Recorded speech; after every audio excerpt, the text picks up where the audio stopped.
Okay, so this time it's going to be a bit of a longer one. I'm going to take you through a chronology. You know, all these people that want to talk about, especially in America, they talk about, oh, but they got free health service in Britain. Yeah, it's free because it's shit. Okay, so let me just talk you through something that's really happened recently, and it kind of highlights where things are. So, I had ill health for quite a while, but in 2017, I was diagnosed in America by the best person in the world on this subject with lipodermal and that was as a result. I had some ulcers come up and all that sort of stuff. Doctors here didn't have a bloody clue. So anyway, he diagnosed what was wrong with me. So I went to the NHS, went to my doctor and said, oh, look, here's a letter from this fella. He's the best in the world. He says I need this treatment. And here's a disclaimer from me saying that I don't care what you do to me, because as long as it follows what he's saying, if I grow a pair of extra boobs, so be it. I want to be cured. But we can't accept that because he works for America.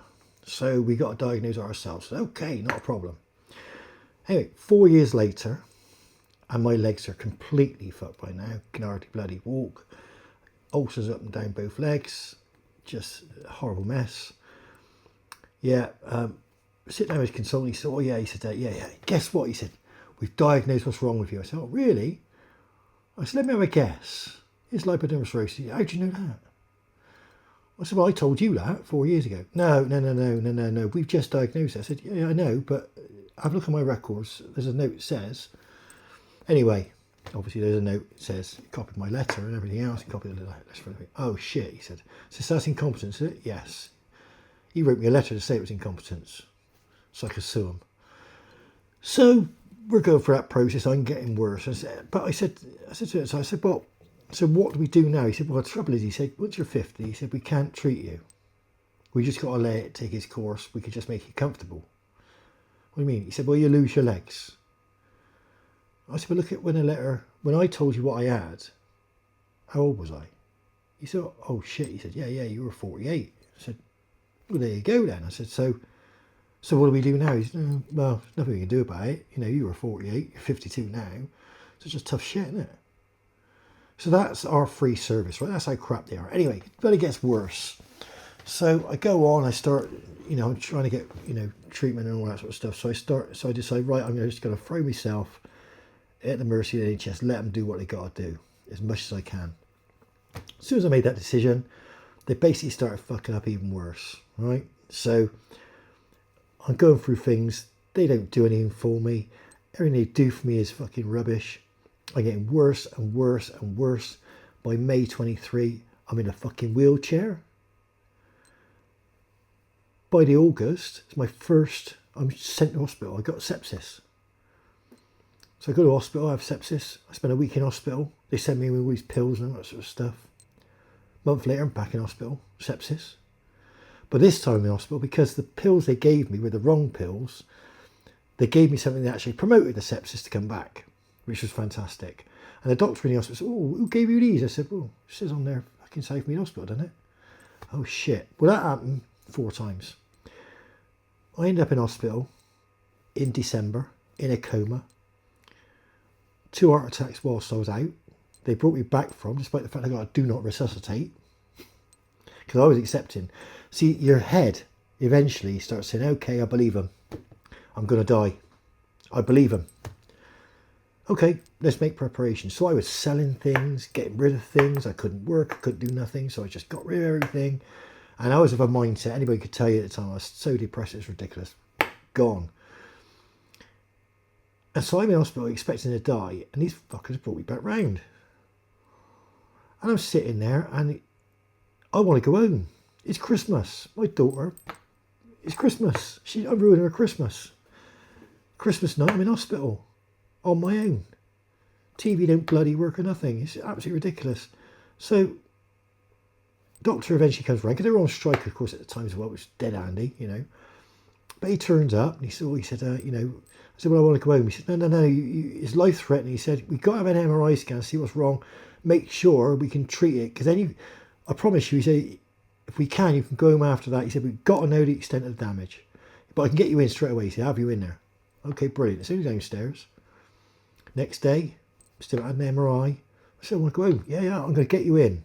This goes on for the entire bloody week. Knowing, come Friday, he's going to fuck off now and he's going to go on strike and he's not going to be back to the following Tuesday. On a Friday, he said, well, I said, look, I see you haven't done the MRI scan. And I said, well, I'm going home anyway. What? I said, well, I'm going home. Oh, you can't. You've got to wait for this MRI scan. I said, look, I did a deal with you. I want to go home, so I'm going home. And you can book, you ring me when you've got an MRI scan spot. You can get me in. And I'll have someone bring me back and have the test. Oh, but he spent 2.5 hours with me trying to convince me not to go home. But bollocks, I went home. They made a big mistake when they let me go. When I came home anyway, they should have warned me about something that they didn't, which was really horrible. But I won't go into that. Medically, it was they were completely incompetent once again. So I came in and I made a decision. Right, I ain't dealing with them again. So I threw the wheelchair outside. I'm going to pull myself around on the floor and I'm going to make myself walk. So that's what I did. Trying to get me mind because that switch had gone. So I had to switch that switch back on to I want to live instead of I want to die, because that's what I wanted to do at the time. So I'm fighting that. January the 6th, they got the MRI scan ready. So I get in there. I make a point of getting in there. I spend a few hours in the bleeding hospital again, waiting, because even though it's empty, they still won't just put you in there. They got a far ass about as though life depends on it. Goes and has the MRI scan. Guess when I had the results? January 6th, 2024. Guess when I had the results for the MRI scan? I've never had them. Life-threatening, apparently. We need desperately to know what the situation is with your legs. That's why you're having an MRI scan. Desperate. So if I was a normal person, like if I wasn't a weirdo like I am, I'd be shitting myself, wouldn't I? But it's now, August the 14th? I've not yet had the results. That's a year and a half. More than a year and a half later, still haven't had the results. No one will tell me the results. If I ring the hospital, they ask me who I need to speak to. I said, well, I don't know who did it. Oh, well, we can't tell you the result then. Ring the doctors, they won't tell me, because they're not allowed to tell me, according to the doctors, they're not allowed to tell me the actual results. All they can say is, don't worry about anything. Well, yeah, but what was the result? What's in there? What am I looking at? No, they won't tell me. So we have the district nurses coming out, right? Because I'm home. District nurse is going to come out. The fuss, the nurses themselves, brilliant. Can't fault them. Great girls. Come round. We have a bit of a giggle. I was pretty depressed at the start, but I got better over time and we got on quite well. But at the end of the day, I can't walk. I can just about get around the house on a good day. I'm tired out. I get up in the morning. I spend the day. I try and, these days, I've managed to get myself to a point where I work 3 or 4 hours a day, by the end of which I'm absolutely shattered. So I normally try and work in an afternoon, say start sort of 12, 1 o'clock, and I've worked through till 4 or 5 o'clock at latest, really, if I can help it. By that time, I can't, at the moment I'm tired, because all I want to do is go and have a lie down. And that's my life. So, the nurses are coming out, but they'd never turn up with the right amount of dressings, because I have to have dressings every day. They can't supply me with the thing that goes over your legs, so I've got to change them every single day because I have a shower every day. I managed, after about a fortnight, I suppose, I managed to get myself into the shower enough to be able to have a shower, because I couldn't stand up, obviously, but eventually I could stand up, and then the shower used to take me about 2 hours, and I've got it down to about half an hour now, because I only have to sit down a couple of times during the shower, now, rather than constantly up and down, because I couldn't take my own weight, sort of thing. But, you get organised, you find your way. At the end of the day, you find your way. And I've done nothing but try to make their life easy. They've failed to supply dressings, so I've gone off and bought my own bloody dressings. I go online, I buy them. I go to the companies that supply the NHS and I buy the dressings. They claim they can't get them. Oh, they're so expensive.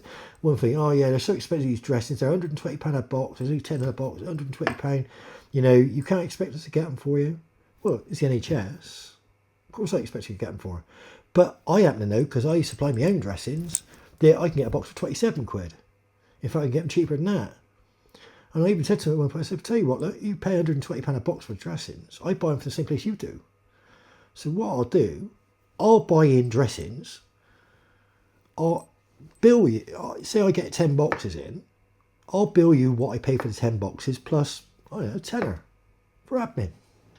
Why not? So you'll be getting them.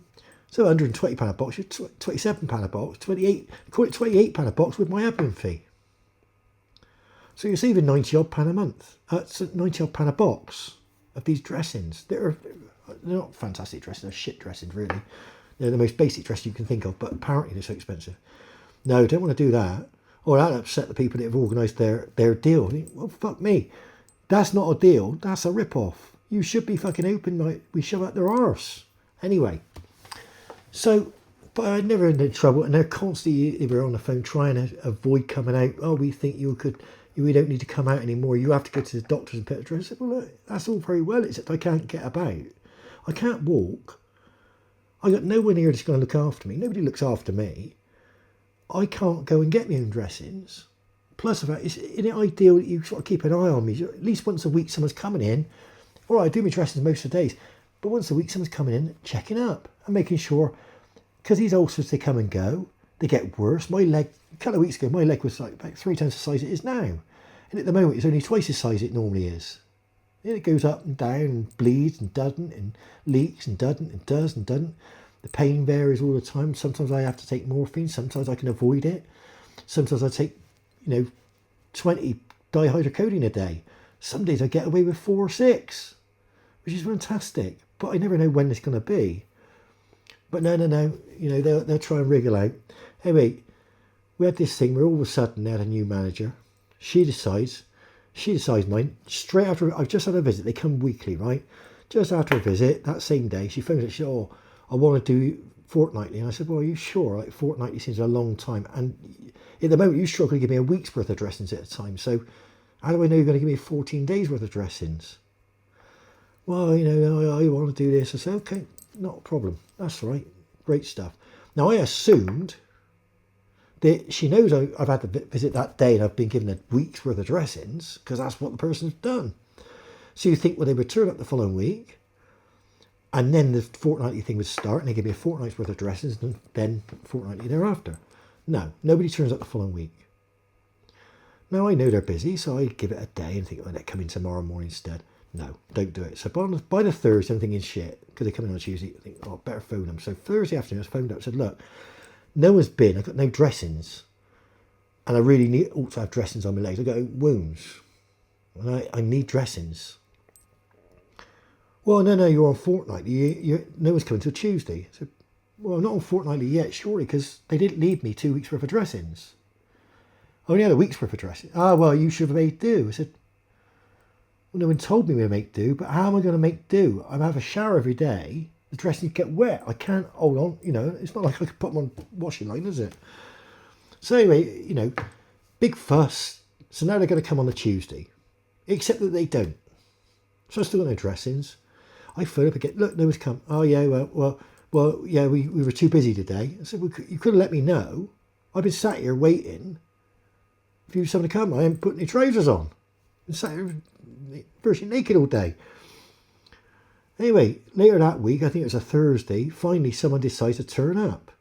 They don't turn up in the morning like they normally do. Normally girls, they know I try and work in the afternoons, and if I've got clients here, I can't exactly drop my strides in front of clients.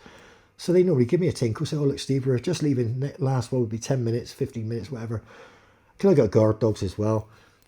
Just common sense. And also the fact that I can't get to the gate. So if I know they're coming, I can basically keep an eye open, and when they get here, I can press the button and open the gate for them. But no, they don't turn up. All of a sudden, 3 o'clock in the afternoon, they turn up. Now, luckily, I had no one here, so I did let them in. They gave me the dressings, and I sort of said, but they didn't give me enough dressing. They gave me about 3 days' worth. So, but I need more. Because I only got a fortnight now. Yeah, we're going to drop some more off. So I ran out of dressings on about, I think it was a Saturday morning or Saturday afternoon. Ran out of dressings. I think they better hurry up and bring some more.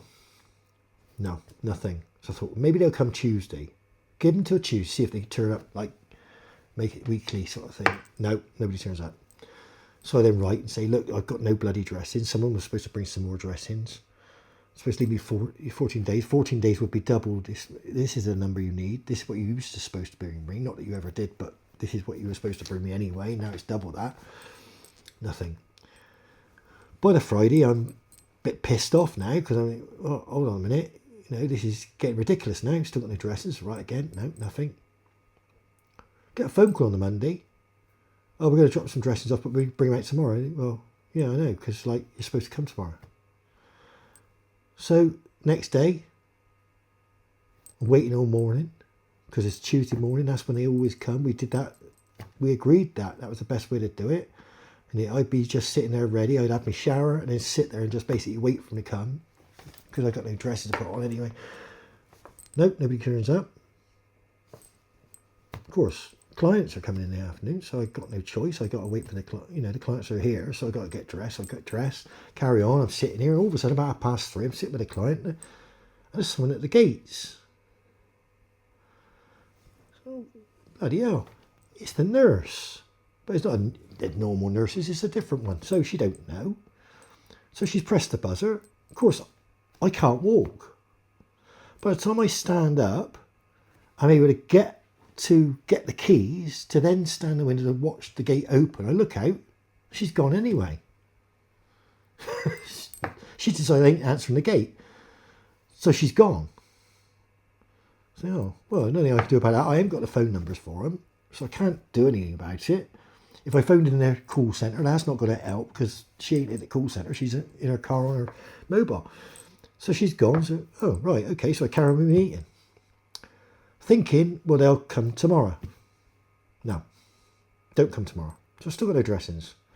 So I phone up next day. I said, look, someone played knockout ginger with me yesterday, essentially. I said, but the trouble is, because they came at, I wouldn't expect them, because they didn't phone me anyway to tell me when they're coming, which might have, if no one had been here, that'd been okay anyway. But they didn't phone me, just turned up, pressed the buzzer. I can't walk. And I counted, because I got the Ring camera, I obviously know it took 18 seconds she was still outside. I said, in that 18 seconds, that wasn't enough time for me to even get to the keys with the buzzer on for the gate, let alone get to where I can make the gates open from, because I've got to go from a window. Obviously, the transmitter don't work from my office. It works from closer to the gates. It's remote control. Oh, that's your fault, blah, blah, blah. Start blaming me as though it's my bloody fault. And I shouldn't expect them to turn up when I want them to. I'm supposed to just sit around. I said, well, I can't just sit around and wait. I'm trying to work because I don't get benefits. Nobody looks after me. I've got to try and work and try to keep the fucking lights on. I got to pay the bills. No one's paying my mortgage. I've been off work now for 2 years. No one pays a fucking copper coin for me. I don't get nothing. I had to beg and fucking plead to get me blue badge, despite the fact I turned up outside the council office one day to get it. And when I opened the door, I virtually fell out the fucking car because I couldn't walk. And they finally realised they had to give me a blue badge. Silly sods. So I get nothing. So fucking, all right. So we have a bit of an argument. They agree they're going to drop some off. So someone a couple of days later, still a couple of days later, not the next day or the same day, I'm supposed to, I got something that could potentially kill me, give me sepsis, right? Nearly died 5 times for sepsis. I've had 12 heart attacks. So they chuck some over the gate. Just throw it over the gate. But don't tell me it's there. So I don't know it's there. So that night, eventually, someone comes in and, do you want these dressings? Yeah. So he gets that. Anyway, it goes on. And we get this happens several times, this same situation where I've just got no bloody dressings. And then recently, they decide, oh, we're not going to come out anymore. We don't think we need, because we haven't seen you, we don't need to dress your dressing, your legs, because you seem to be doing it yourself. Well, yeah, I've been doing it myself for 7 years. So different that way, 8 years now. What difference does that make? Well, when we came, you didn't answer the gate. I said, no, because she was here 18 seconds. I couldn't open the gate. Yeah, well, that was your fault. And then we tried another time when we phoned you up, you were in a meeting. I said, no, because you didn't come in the morning. You came like late in the afternoon. I can't just, someone's paying me to sit here. I can't say, oh, by the way, do you mind if I just drop your fucking trousers? Because this nurse is going to come in and fucking touch me up and play with my legs a minute. Do you mind watching that? Watch the pus off my legs and the fucking blood? Of course I'm not going to do that. I said, no, of course I'm not going to do that. I said, but they didn't even phone. You've got to play fair. You know, I'm not some 80-year-old duffer who's grateful for one bit of human interaction. I'm a fucking human being. I'm trying my best to actually try and get myself back to work, for Christ's sake. I try me damnedest. No. Well, we don't like it. You have to pick him up. I said, I can't. I'm housebound. You know that. Well, the doctor's surgery they'll get the boots to deliver them. So, okay, well, if that's the case, yeah, fine, whatever. Do what you want. I said, I can't be bothered to argue anymore. So, anyway, I'd make a complaint, but their answer in the NHS to a complaint is just basically to ignore everything you say, every bullet point you make about what's happened, what hadn't happened. They don't answer any of it. They just say, yeah, we don't agree. So, that's the issue's resolved now. Fantastic, fucking brilliant. So that's their answer. And the GP surgeon decides, they send me a message, your dressings are here. So what? What do you want me to do about it? So I phoned them up and said, we read them a housebound. So dressings ain't no good over there. They got to be here. But the district nurse has said that you'll do it for a prescription. No, we don't do it that way. I said, well, that's what district nurse has said.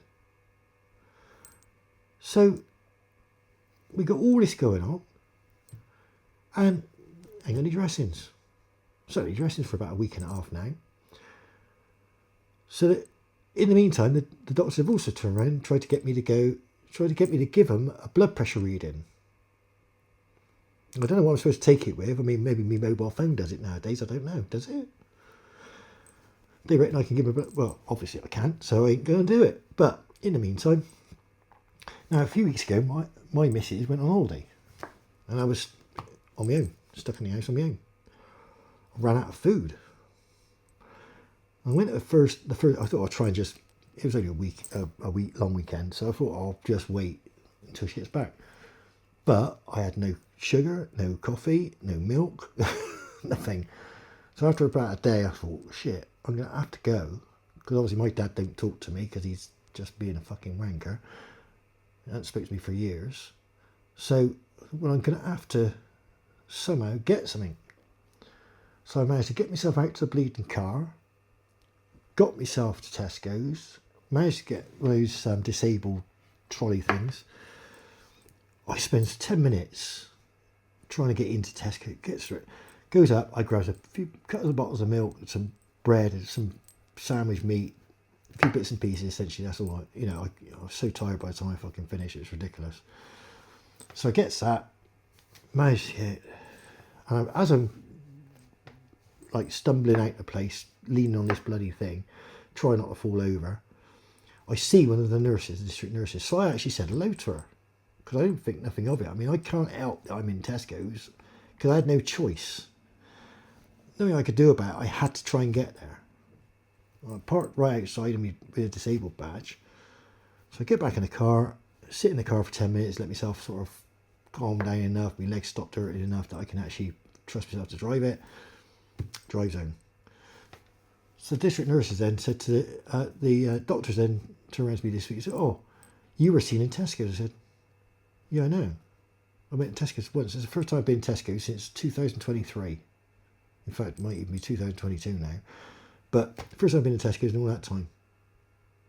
But I had no choice. I said, yeah, I had no choice. No one was here. I had no food in the house. And I was starving. So I had to go and get something to eat. So I went and got some bread for some sandwiches and a couple of bottles of milk, tied me over till, Missy come home. Oh, well, if you could do that, you do everything. I said, oh, whatever. So there you go. There's your lesson. The NHS is not fit for purpose. Probably never, he hadn't been in for 25, 30 years, but it's getting worse. On a night time, all the staff are illegal. Well, not illegals, they're legal, aren't they? But they're all immigrants. They're not British staff. Most of them don't speak English. Even the English staff that are there will openly tell you that they don't understand a word these people say, and those people don't understand a word they say. So, even they call into question whether these people are doing the right job, because they have no idea, because people don't understand what they're doing. So they may be competent, but who knows? But nobody at the NHS cares, obviously, because as long as they're paying the people on the thing, everybody getting their kickbacks. It doesn't matter, does it? So there you go. So yeah, so NHS being free means fuck all. If you pay nothing, you get nothing. In fact, you get worse than nothing. And they also seem to have this, they have got an arrogance since COVID. I think they try and believe the hype that, you know, there was all these fucking morons out there banging their bloody pots and pans for the shitty service. And they believe they're heroes, some of them. You think, for fuck's sake, what's fucking heroic? If they're heroic, why am I losing my fucking legs? Why are my legs going to be gone within the next few years? When I could have been saved if they'd acted when I fucking told them what I had wrong with me. How's that heroic to anybody? Let alone fucking me. How come they ignored my do not resuscitate request twice? How come I had to have sepsis 5 times? When once would have done, I can guarantee you don't want it more than fucking once. But I had it 5 times. Once because of my illness. The other 4 times were because the doctors kept fucking up and giving me the wrong tablets and the wrong treatment. And the only reason I've stayed out of hospital since January 2024 is fuck all to do with them because I haven't let them touch me. Apart from the district nurses, I haven't seen a doctor. They don't come and see me. They won't come out and see you. They won't come out and do a home visit. They won't come and see you anyway. They haven't seen me. They haven't done nothing. They just send me my tablets. I get as many tablets as I need. And that's it. I'm looking after myself. I've looked at my own diet. I've looked at my own sleep patterns. I've forced myself. I never used to be able to sleep because I couldn't lie down and all the rest of it. The pain was ridiculous. I've managed to get over these things. I've bought stuff on the internet that help me do stuff. Oh, it's ridiculous. Bought chairs for the shower, equipment to clean with, extra medication to solve problems that the NHS got no bloody clue even occurs to them to do. And people want to say, oh, the NHS is fantastic. No, you fucking ain't. It's like fucking shit. Stop believing all the left-wing bollocks. Anything socialism ever gave you is fucking rubbish. Absolute fucking rubbish. We should have a system where you pay, you get to choose where your money goes. Let's have our national insurance back, and then you can choose to have your own medical insurance. And you can pick the best one. The best one you want to spend the money on. You want a cheap one? You can have it. Hey, if the NHS wants to do some business, they could deliver a little cheap service. £10 a month, you member of the NHS, but you'll get a shit service, but at least only £10 a month. Then you get your boopers and the rest of it at the top of the tree. You pay a bit more for that, but fuck me, they look after you. At least they got the drive. You're paying their bloody wages then. Because this lot don't believe you're paying their wages. Just because we are, through national insurance. No, they don't believe you're paying their wages. They couldn't care less. And once you get over 40 in this country, they're not interested. They'd rather you pop your clogs because as soon as you've gone, they can give the job away to some youngster for less money. That's what it's all about. They don't want you to survive. They really, basically, if you present in a hospital, they really want to say, oh, well, we don't want him in here moaning, so we'll try and get him sorted enough to go home. So you go home and get out of the way, knowing they're going to come back again next time, but knowing eventually you'll stop coming back because you'll die. That's like it. I'm convinced. And a lot of people I speak to are the same. Been through the same situation. They push you back home, knowing that eventually you'll be so ill, you'll either die on the way, or you'll die before you even get back to them. And they're fucking fingers crossed for that. They can't wait. They love it. My doctor, when he phoned me up once, the way he spoke to me, it's like, oh, hello, you still with us then? That's a fucking joke. And yet, a few weeks before, I'm telling him how I'm convinced I'm going to die any minute and all this sort of stuff, and getting worse, and my body was shutting down. And that was it. Fucking joke.